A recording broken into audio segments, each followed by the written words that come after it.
Good morning. The wife and I are selling our Mercedes Sprinter van. It's a 2500 2012 low roof 144 wheelbase Sprinter that we converted into a camper. Do a quick walk around and we'll head on the inside. As you can see, there's a ladder going to the roof deck up there. You can see part of one of the solar panels. There's two solar panels and then a vent fan up top. There's the towing package. It really shines up nice. The only reason we're selling this, we absolutely love this van, and we've had a lot of awesome times in it with the family. We have a third kid, a daughter coming in about a month and a half, so we need to find a van that has 3 seats instead of the 2 in the back. So we'll be working on that. We've got this Voyager Racks ladder that goes up to the roof deck. And the roof deck and the deflector are both custom, nice and solid. And there's the vent fan and the 2 solar panels.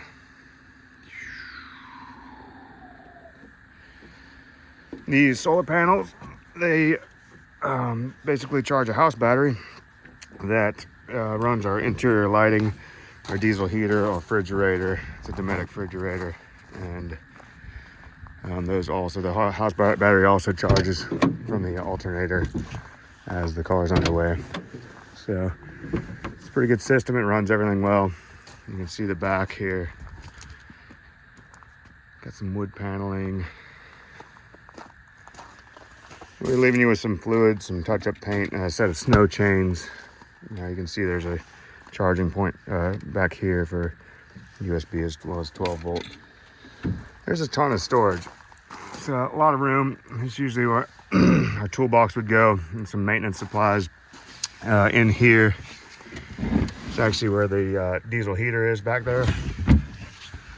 I'll fire that up after we do the kitchen tour here, so you can see that it works. Takes a couple minutes for it to get going. This side here is more of like the house storage. That net comes down, but we have clothes in there usually that would fall out if there's no net, so we have that net there. Lots of storage. The kitchen, there's another little storage section up here. Kitchen slides out. These sliders are a 500-pound weight capacity. See, the kitchen table is nice and solid, pretty. In here, there's another insert that's in the cabin right now. It's our dinette insert. There's our water supply. It's a 7-gallon water supply. It's pretty easy to just take out. Right now it's rigged up to go to our Dometic pump in the cabin. There's a little water in there so I could show you how it works. But you can take that out and fill it in any campsite or whatever works for you. Lots of storage for anything kitchen related in there. While we're back here, here's the bed area. You can see there's cup holders on each side and some reading lights.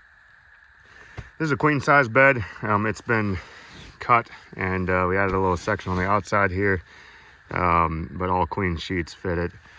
I'm 5'11" and I can sleep either direction, whatever you're comfortable with.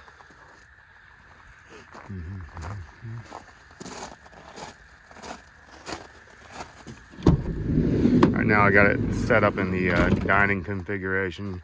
You can see there's the insert I was talking about that came from the kitchen table. Let me move that out. You can see that's just a little insert there.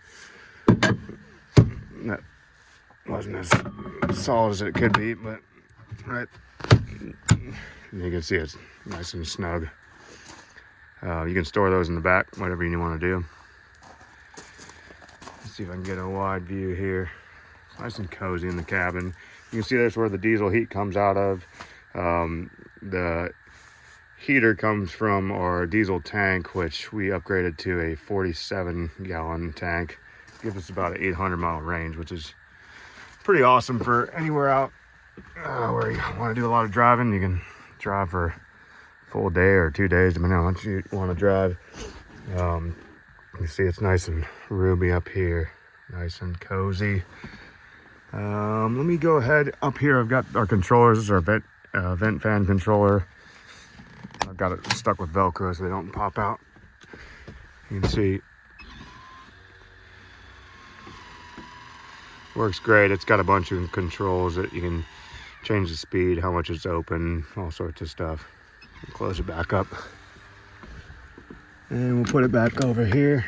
And then this one is our controller for our diesel heater. I've got the house controller, or the house monitor, and the diesel heater controller just covered up because the kids, usually the car seats will be here. And I don't like them when they're messing with them. So we'll get that fired up. It's not something we're going to watch. I'll keep talking and let it do its thing. So it says on. And we'll come back to that. You can see, here's a Dometic fridge. It's a fridge freezer. This section comes out and you can turn it into just a large freezer. Excuse me, a large fridge if you wanted to, which is usually how we ran it. I didn't really use the freezer function. If someone comes and checks it out, I can fire it up so you can see that it stays nice and cool. Oops, I wasn't pressing the button. But if you listen, you can hear it turn on. It's actually pretty freezing in here, so you might not hear it right now. Let's see what else. Got a little cup here for our water. I got a little air in the line right now, but just wanted to show that it works. That's all we really do for our drinking water. You know, it's kind of a slow flow, but it works well for just water or water for coffee in the morning, whatever you want. If you need a faster flow, you can go to the nozzle in the back. Let's see. There's our storage for clothes. Is usually how we worked it. And that's where the kids section was for us. And another one over here. These are the insulated window covers. And as in the ad I put, they needed a little cosmetic work. If you want to add another layer of, there's some like water stains on there. The perimeter of the windows are all metal, so just magnets hold them in place.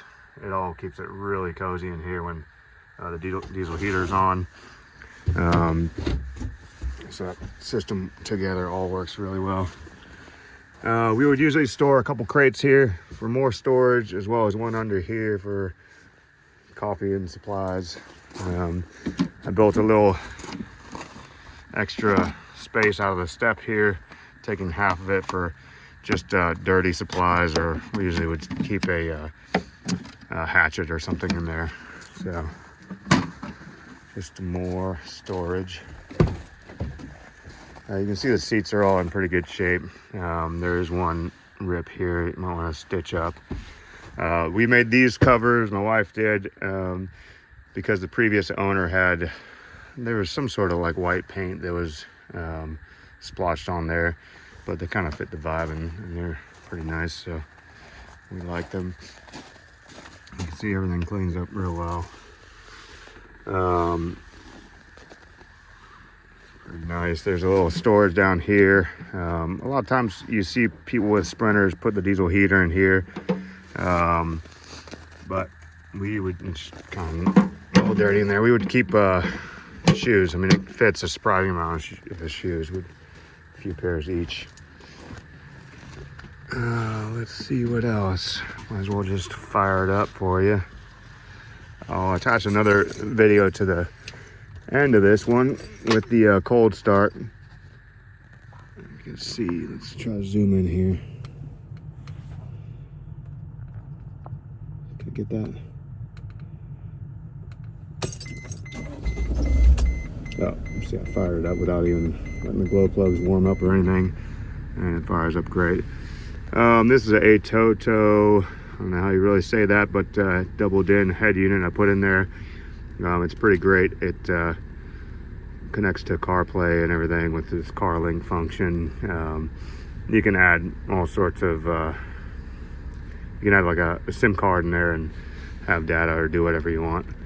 But it all works pretty well. And there's a little CarLink here. I never really used the Bluetooth, mainly because I think the hard connection works better, but also you end up just charging your phone at the same time. So you can hear the heater now is fired up. So that's about as long as it took. Usually takes, let's see, ambient temp. Casing temp is 49, and you'll see it's rising. 54. It'll get up to about 169, 170, depending on the day. So we'll just let that run for a while.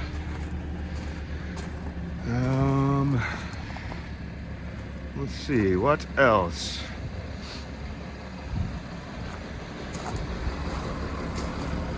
Here she's run good.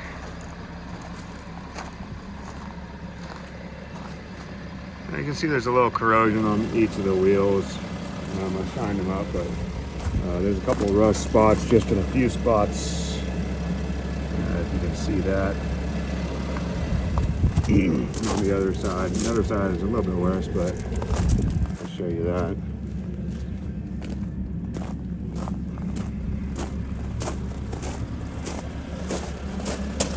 Just these two spots, and I covered them with some paint, but I'm gonna sand those down at some point.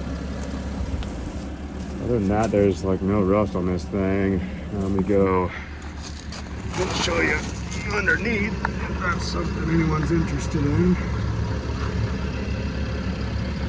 There's that big fuel tank we put in there.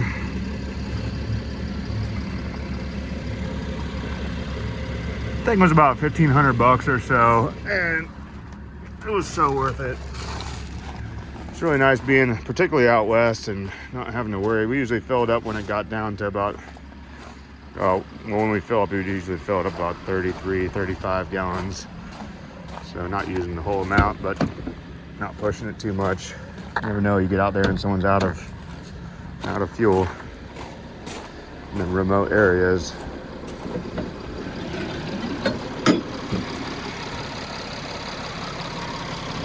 See it here.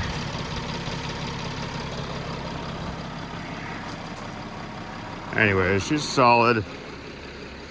Definitely will get you right out and having a good time with just you or the family or whatever. We fit 2 kids. We made it work with the 2 car seats, and then this seat flipped backwards. We had an extra bunk with a kid's mattress up here, and then 1 kid in the bed over here, and it gets kind of snug. But with 1 kid, it was really cozy. We even fit a pack and play right here once he got a little bit older, but when he was sleeping with us in the bed, it worked pretty well. We also rigged a setup. You can see under here, there's a couple spots for dowels. So we'd have a 3 dowel system here with a net going across, and on the back a net that went all the way to the ceiling. So we could be out here, you know, having a campfire, and the kid closed up nice and snug with the diesel heater going, and you know, keep all the pillows and that stuff out of there, and nothing to possibly have an issue with the kid, and they can sleep soundly. So it was really nice.